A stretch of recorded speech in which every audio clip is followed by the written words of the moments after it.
share insights into how history influences the cultural fabric of a society. From your perspective. Now I need an African American to speak, a Kenyan to speak, and then I can't leave the Caribbeans out. So I need 2 minutes of each to cover that question. Do we need to repeat it? Let's repeat it. Okay, could you share insights into how history influences the cultural fabric of a society?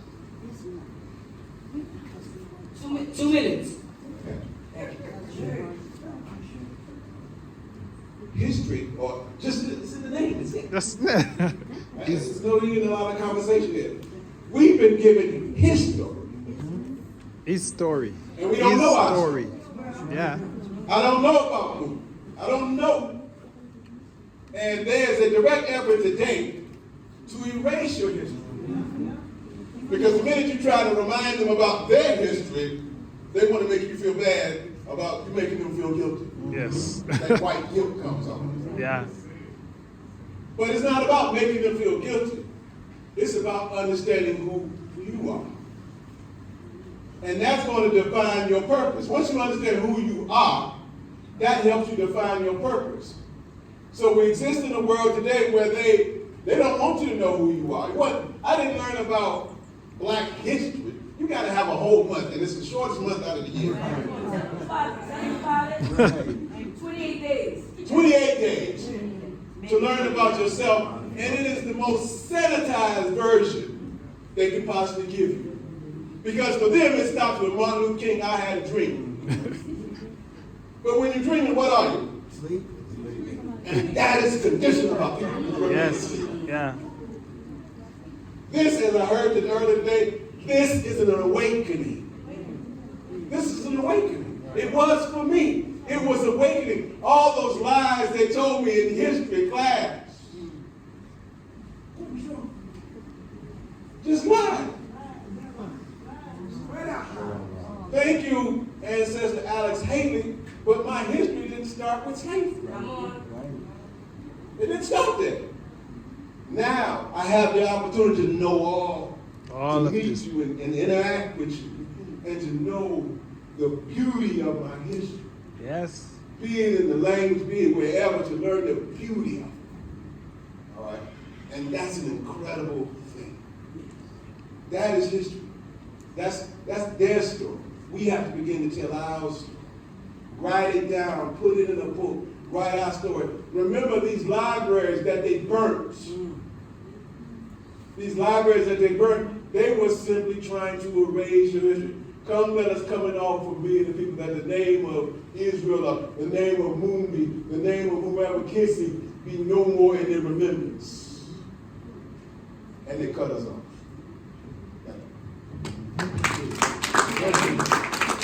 I saw you shifting in your chat. That must be something profound. That's right. I have a lot of thoughts. Go ahead. And they're controversial. You got 2 minutes. Okay. Imagine for a second a history without the specter of whiteness around it. Right. Because this is what is disturbing me about this conversation. And this is where, having been born, bred, raised, knowing the story of Mundi, is different. Because we didn't grow up black. We were not black. Yeah. We had the luxury, but we had the luxury of living with an internal life looking outwards. Yes. We didn't have the gaze looking inward at us. And so, this, because I'm a historian, I'm very passionate about this. And I understand wanting to reclaim, because the lies are the lies, and the lies are universal. But on the other hand, please don't romanticize us. That's what I want to see. Because we want you to see us as people. And as people, we are messy. We can be hateful. Like you said, the coups and the whatever are us imitating. No. We've been at this for a minute, right? You know, so like if we, but Kikuyus, I'll just, let me stay in my lane. A lot of Kikuyus have a lot of Maasai quote-unquote blood. A lot of Maasais have a lot of quote-unquote Kikuyu blood. It's like a Facebook status, right? Relationship, it's complicated. Because we have been killing each other, and then intermarrying, and then killing each other, and then kidnapping children, and killing each other. We've been doing this for a long time. We're not perfect. We're not noble. And when you start saying that, there was a sacredness to us, you strip us of humanity. We are people. And we're messy. People have murdered other people because they wanted their wives. That's an African story too. you know? And yeah, sometimes when we shake our hips, it is sexual. And there's nothing wrong with it. Because there is also the way that Christianity sanitized our history, so that when we started telling our stories, we started fitting in with what Christianity told us was acceptable. So we said, oh no, we were never sexual. We were sacred. No, we were sexual.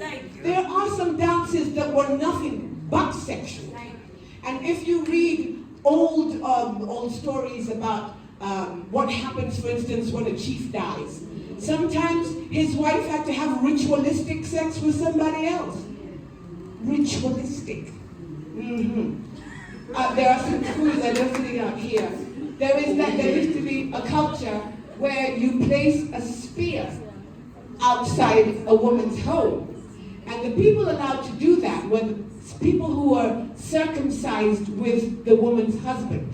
Which meant that if the woman's husband was away, his homeboys could come and have sex with her if she agreed. We weren't prudes. Most importantly, we weren't Christians. So when you look through a Christian lens and say, oh, all of this is being bastardized, we were never sexual, just remove the Christianity from the table, get rid of the white guy, and look at us on our own terms. And that's what we were messy. That's what I want to. Yeah, we're still messy. We're not messy because we were colonized. We've been messy. And then the colonization came and added an extra layer. But we're people. That's what I want. I want you to please look at us that way. Yeah, thank you. Now that's what I'm talking about right there. Yeah, that's true. Because if you don't do it that way, then you're gonna be. You see how we did that? Did you see how we did that? But we didn't get into the differences. You saw how we did that. When I asked about history, I wanted us to share our history, our experience, so that our counterparts understand why it is that we need to be here. You understand what I'm saying? That's the whole point of this. You all did an amazing job, by the way. Thank you so much. Y'all give them a round of applause.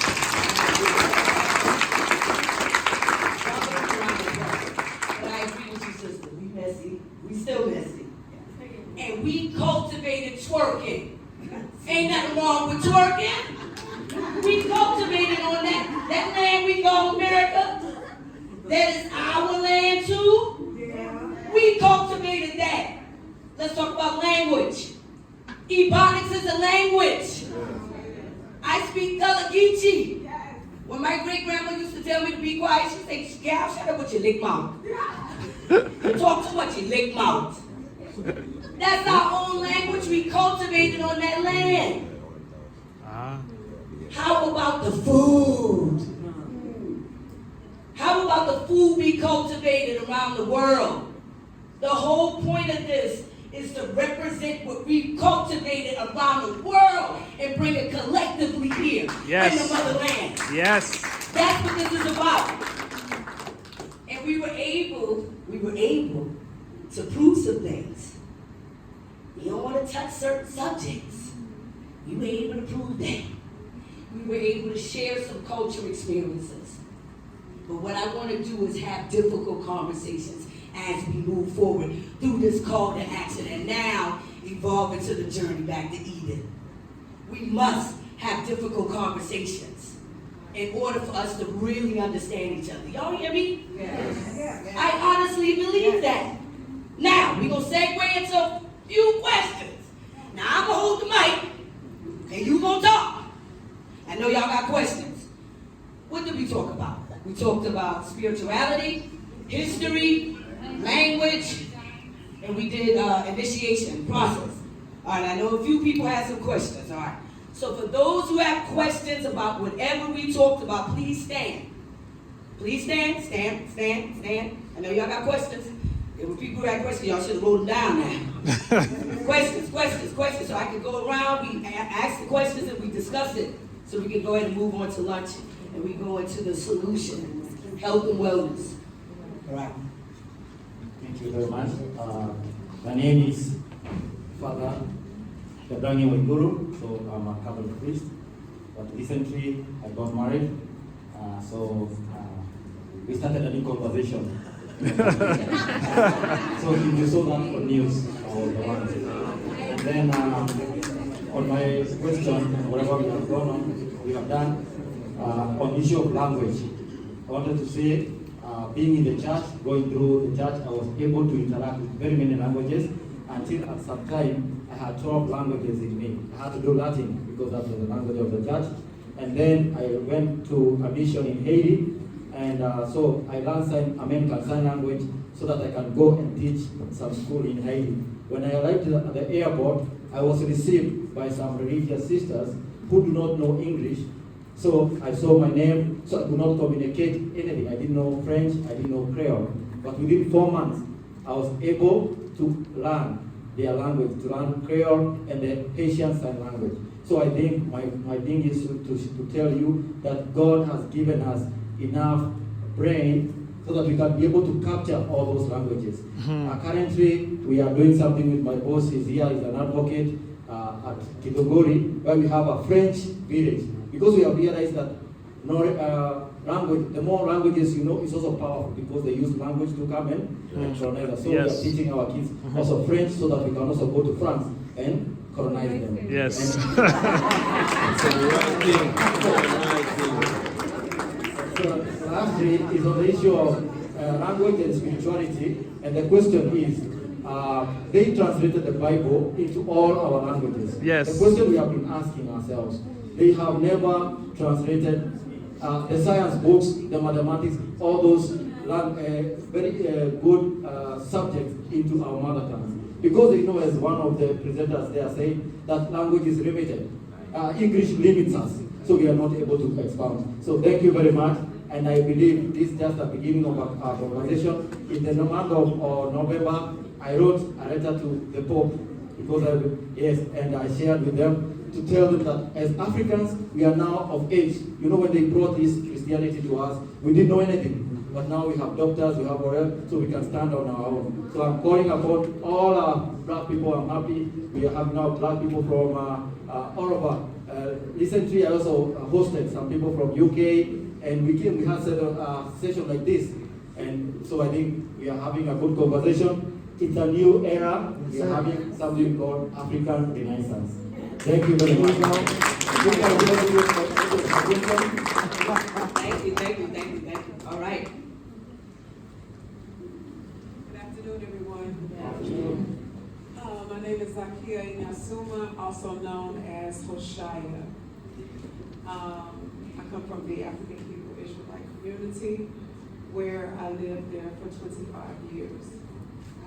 I have 5 children, all of which were born, bred, and raised in Israel. So the religious thing is a real interesting thing as it relates to having lived in the Holy Land. Not quite what you get in Sunday school. Okay? As you know, the current situation in Israel, that's really a smokescreen. And it's a smokescreen for what is the underlying purpose of that region to sequester, to place aside the African Edenic presence in the Holy Land. There are people in the Holy Land that look just like us. just like us. They have the same sentiments as us. They have the same global perspective of what's going on in that region. I just wanted to say that as a platform. Two things. First, the sister here, girl, I love you. Right. Yeah. Girl, you all up in. Shuka. First of all, I came to Kenya almost 3 years ago, and the concept that you have coming from, I guess, some aspect of America, because I hadn't been in America in quite like some time, like 30 years, and then when I went back, it was like, whoa. I mean, some basic cultural values had just been obliterated. I mean, I went to church and girls had on tank tops and tights in church. And I was just like, whoa. So the aspect of Kenyan society and Christianity and so-called affluence, I'm seeing something that I never really thought I would ever see here. And that was, we were always taught that African children were very mannerable. Like, they're very respectful and all that. And most of them that I've encountered are. But then there's another echelon of Kenyan children that are extremely disrespectful, that are disrespectful to their parents. Because I'm old school. I raise my children, you get that switch off the tree and get this. And Yeah. your kids act like they ain't got no sense. To this day. And I see that the lay person, how they raise their children is the same way. But that higher echelon, that Christian influence, is that, you know, I'm walking in car for us and this little boy down in the floor. And I'm looking at his mama like, you gonna deal with that? You know, I'm 5 minutes from getting it myself. So that along with the language, we spoke about language. And we have a little micro school here that we started up in Kenya. And the main thing that I noticed was that the children have when I say no regard for their tribal language. Yes, that's so true. I noticed this here. Misplaced in their lives. Yeah. Like they know they have a tribe, they But know no- which one they belong to, but all the no intricacies language. and the delicate aspects of that social balance of male-female relationships, all of that's so gone. Like it's being completely replaced with the British concept, and they don't even feel like their children are even being educated unless it comes from a branch from Yeah. Europe. Yes, so true. Yeah. Okay, so all of that was real kind of disturbing, you know, coming here because again, there's a whole other picture that's being presented. But I just want to say to my brothers and sisters here that organized this is awesome and powerful. Yes. Definitely have to take it further than the boardroom. Yes, we have should. to make it applicable. Yes. And my last point is food. You mentioned food. Diet. Yes. Food. Mm-hmm. Okay. Yes, we have a diet. And yes, we have the food that we bought in the culturalistically, we bought food and different aspects of food from the Americas and from the Caribbean. But how come our life expectancy It's is so short. Yeah. elongated? Yeah. We're dying. Yes. We're still dying from our food. Mm-hmm. So this is a revolutionary aspect of that hard conversation that we were talking about where our people have to go now. Mm-hmm. Our entire community is vegan. Yes. I've been vegan for 40 years. So not to say that we're out to try to convert everybody to be vegan, but there is definitely a component that connects our longevity on this planet Mm-hmm. to how we live and how we consume food. Mm-hmm. So that's one of those hard conversations that we have to discuss because we all, what you say, your mama raised you on the pig. Okay, but is the pig helping us live longer, productive lives? So So these are kind of some of the hard questions that we have to ask ourselves.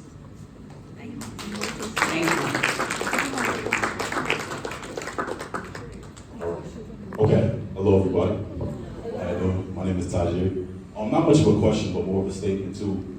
Monsieur, I just wanted to say that your last excerpt, when you talked about black people being imperfect, and us seeing ourselves through the white gaze, and us, seeing ourselves being this perfect, noble, the kings and queens narrative. I just want to tell you I appreciated that because because for me, I grew up very Christian as well. That was my whole life. Up until I was probably about 17, 18 years old, I started to do more research and understand things. When I really started to understand black history, it made me see that we've always been imperfect, and a lot of our greatest contributions to society have came from our imperfection. And as we move forward, we get better, we get richer, we get smarter, we get healthier. We're still going to be imperfect. We wasn't all kings and queens, and we ain't all nobles. But that doesn't mean we're not worthy to live and succeed and excel in the world just like everybody else. I just want to say that. Brilliant. Quick question. Regarding the civilization, what was it? The cradle of life? Okay. Well, I have to consider, brother, right? She made a good point about romanticizing. And we talk about our glory. There's a sense of arrogance with it, to be honest with you. We talk about the resources, we talk about why, the colonists came and did what they did. But they still here. Yeah. So my question is, for the Kenyan people, we coming with love, but trust me, when we come, we're disruptive people. We're rebellious, we're militant. So my question is, what is y'all doing now? Because they still here. I should have to go to Diaspora Beach and see little girls getting raped. Catching AIDS from these devils. Yes. And the men not doing shit about it. Right. Yeah. They scared, they passive. No disrespect. So that's my question for the people. Because like I said, when we come, it's going to make these allies uncomfortable. That's right, Mike. And I see all your smartphones, want to be content creators, all that's going to go away because they're going to start, they will make y'all choose a side. Yeah, yeah, you have to. You have to, yeah. Mm-hmm. That's a question to, I'm expecting to have the answer now, but Right. Ultimately. Yeah.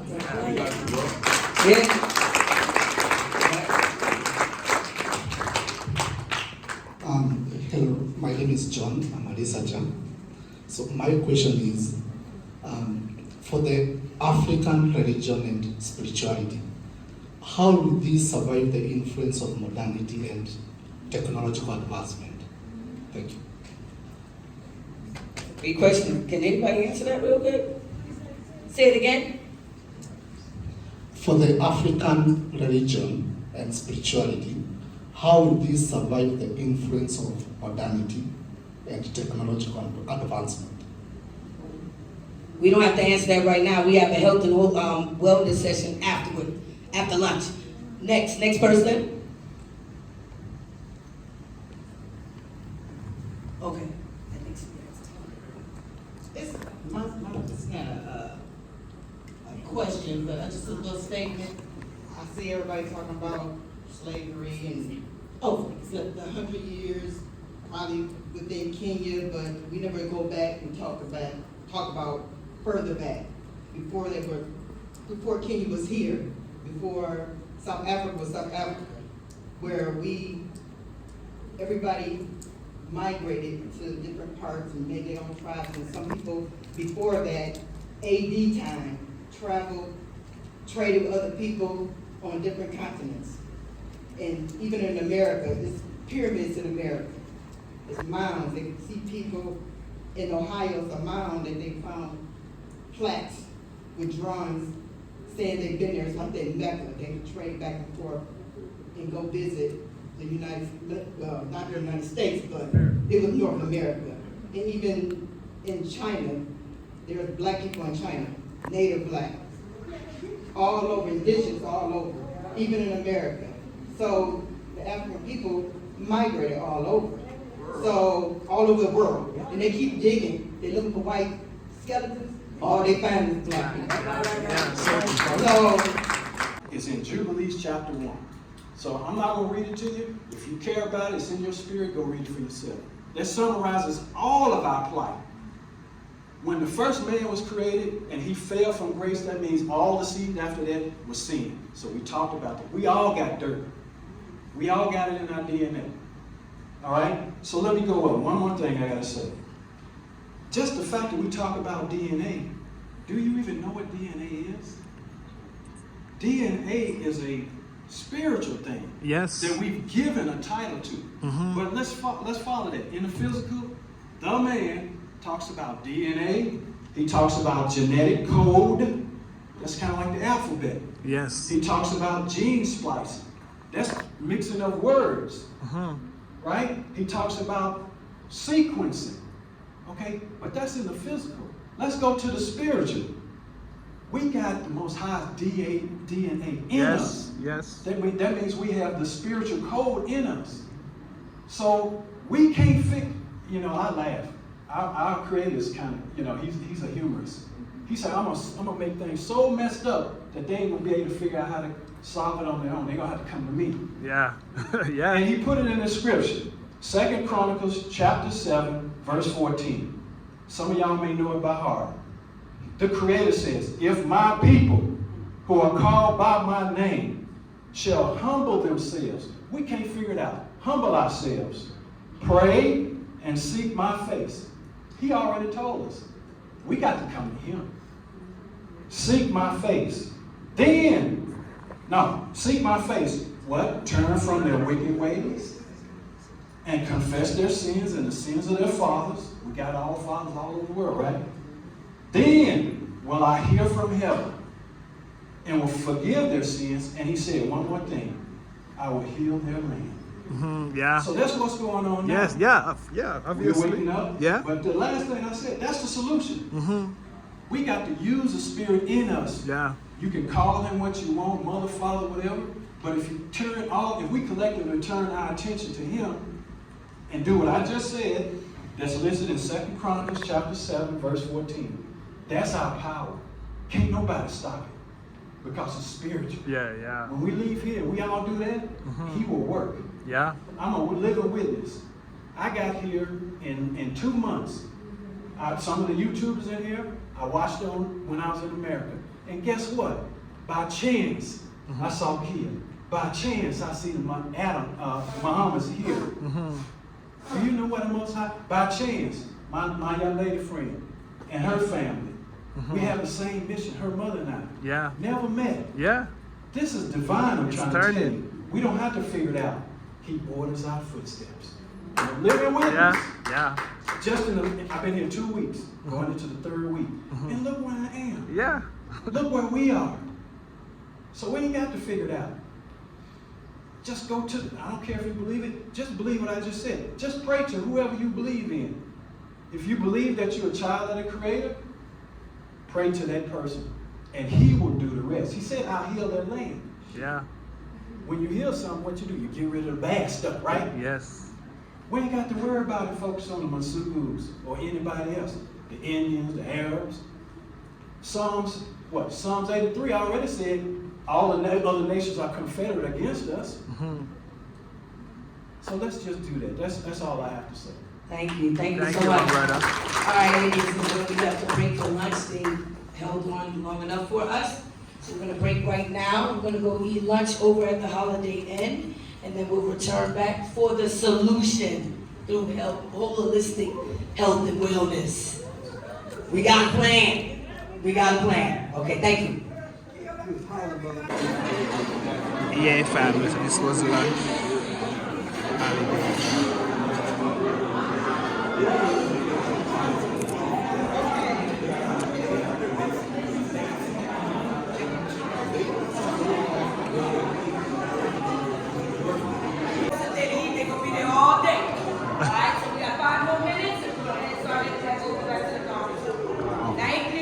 Thank you.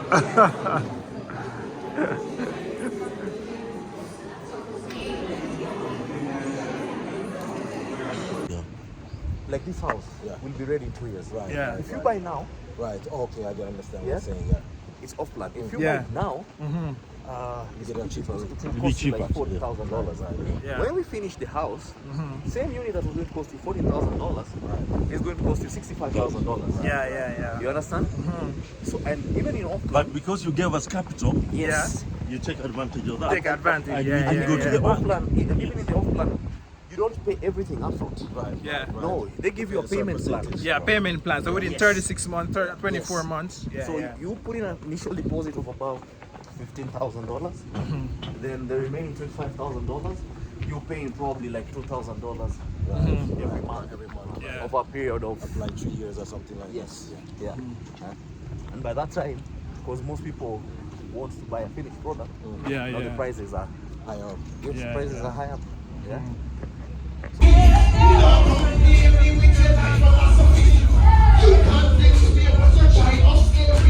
But no, I know I came from royalty.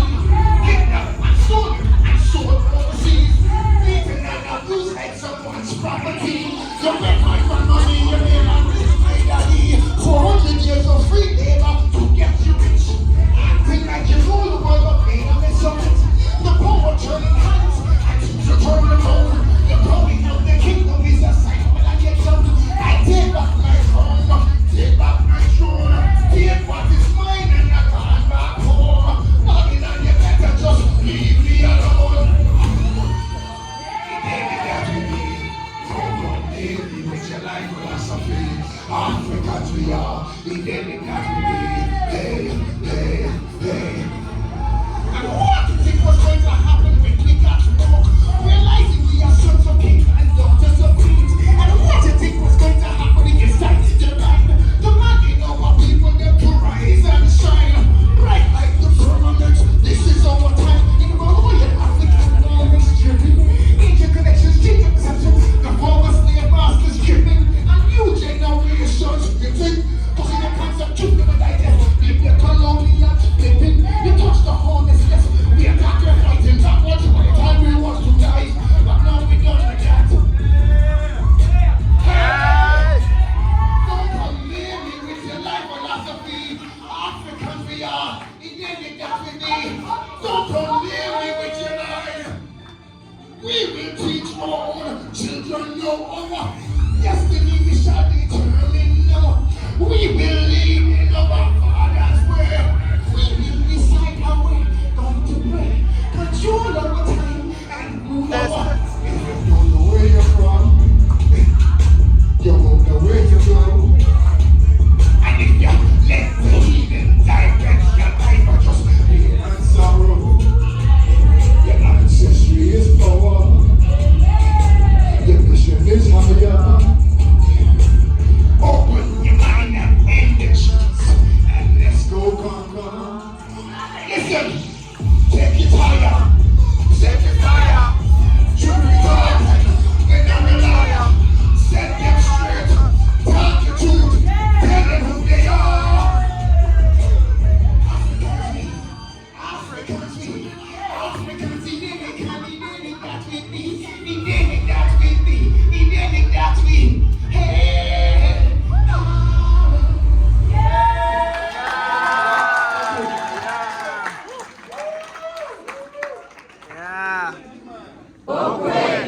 Yes, that means peace. And so there's another way to greet from the Kalenjin community.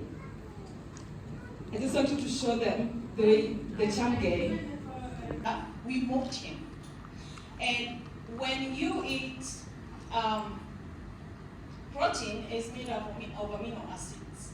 So when you eat githeri, githeri is the mixture of beans and maize, which I think that will be an equivalent of corn. Okay, so when you eat that, it's a complete protein. So the person who eats githeri and the one who eats beef, there's no difference. Yeah, but we are ashamed of our food. Yet our food has the ability to prevent lifestyle diseases. Okay, so the first line, then can we go to the next one? So what are African foods? Anybody?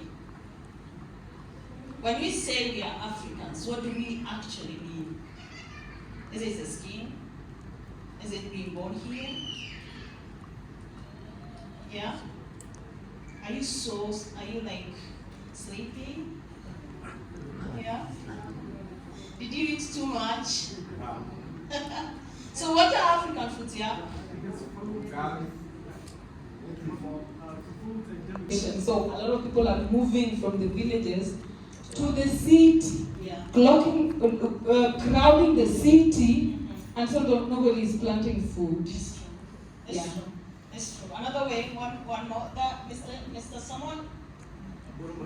Mr. Mushua?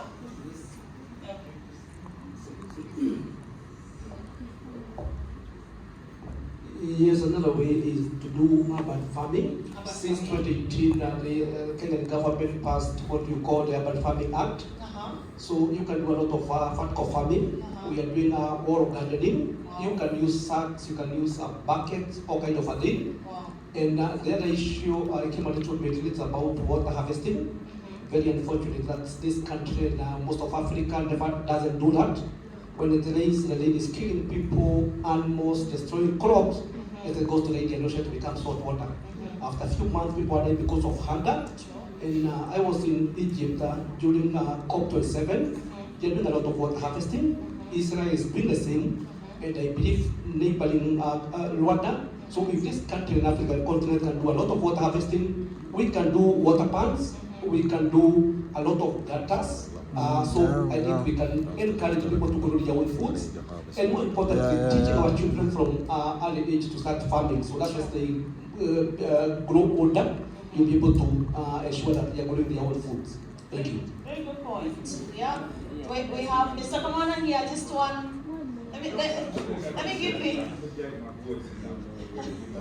Okay.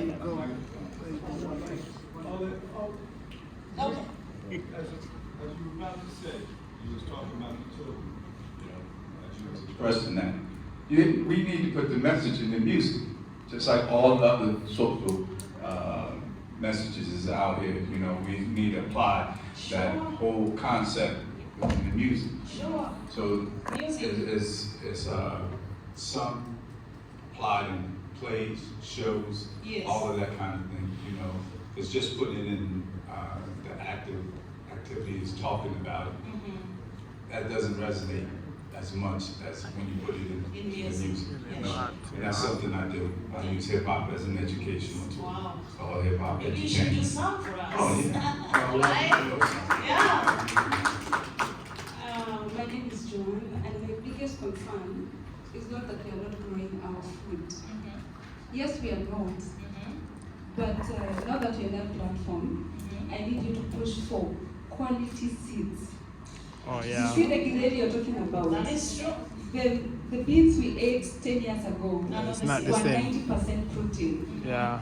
In fact, in who has diabetes, I would advise them not to eat githeri. Yeah. Githeri is starch. Yeah. Very starch.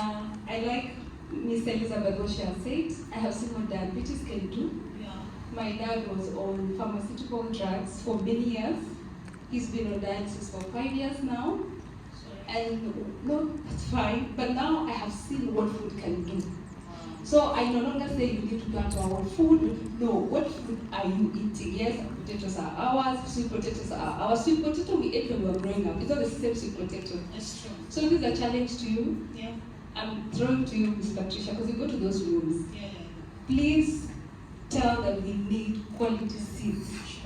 Because they will take you to those places and tell you, oh, you need to come to whatever country to come and talk to, but they do not want you to talk about the quality of the seeds that are bringing to Africa. That's true. I agree. Thank you. I agree. I agree. Eat less and fast more. Kenya and Africa because of overeating. Yes. Yeah, eat less and fast more. On nutrition, Patricia, okay? And I can only say this because I'm on inside the game. Okay. Our fertilizers, mainly usually in Eastern Europe, Russia, okay? Those are the ones that are making our soils acidic. Yeah. Right? So you plant a carrot, by the time it's ripe, okay, it looks like a carrot, smells like a carrot, but there is no beta carotene in it. It's something that you send to Madam Minister, okay? About planting this. So I think even the revision of review of compost, and I think Patricia, if you remember in our schools, we were told compost or any kind of natural fertilizer is not even worth mentioning. So I think we need to change our perception to our side. One more, just one. Whoa, okay. So one thing that I did in America that I don't hear people talking about, when you talk about compost, Yeah. the one thing that will give you natural fertilized or organic soil is to get worms. Worms. Worms, yes. Yeah. And let the worms eat the compost. But if you put it in your gardens, they will naturally, through their worm castings or poop, naturally give you healthy soil. Yeah. You don't need chemicals, I'm telling you. Just get one batch of worms and they'll multiply in a garbage can or a bucket or anything. And just throw your food in there and they'll survive and multiply. You just sprinkle a little in your soil and it'll be just like the opposite of lime. Lime is when it's, it's not a sick. But anyway, you get my point. Yeah. Thank you. My point is also on food security, especially in our African nations, because we are told about the basic need is food. Once your stomach is good, you are able to think well, you are able to be creative. My friend was telling me sometimes we have a great problem with our students, our people in school, not because they are not, their head is not okay, but their stomach there is nothing. So I think for me, it's a charity even to the government, for those who have linked to the ministries, to the government, is we check our priorities. We don't have to put a lot of money, budget on education, and yet there is nothing on food. So I think once we have taken care of our food, then everything else comes very well. Like when I was in the States, food is everywhere. You don't have to think what you are going to eat tomorrow or the day. But here, that's why we are not able to be innovative. Because you are asking now, what am I going to eat tomorrow? So I think that's the basic. So we really appreciate and we hope that the conversation that has started is going to take us far and far, because we cannot be compete with the first world if our stomachs are empty. Thank you. Thank you. Okay. So I'm so grateful, Wakesha, thank you so much, Mr. Kamana and the rest of the team. And all of you, thank you for listening. If you would like to be part of helping small-scale farmers, help them in accessing information.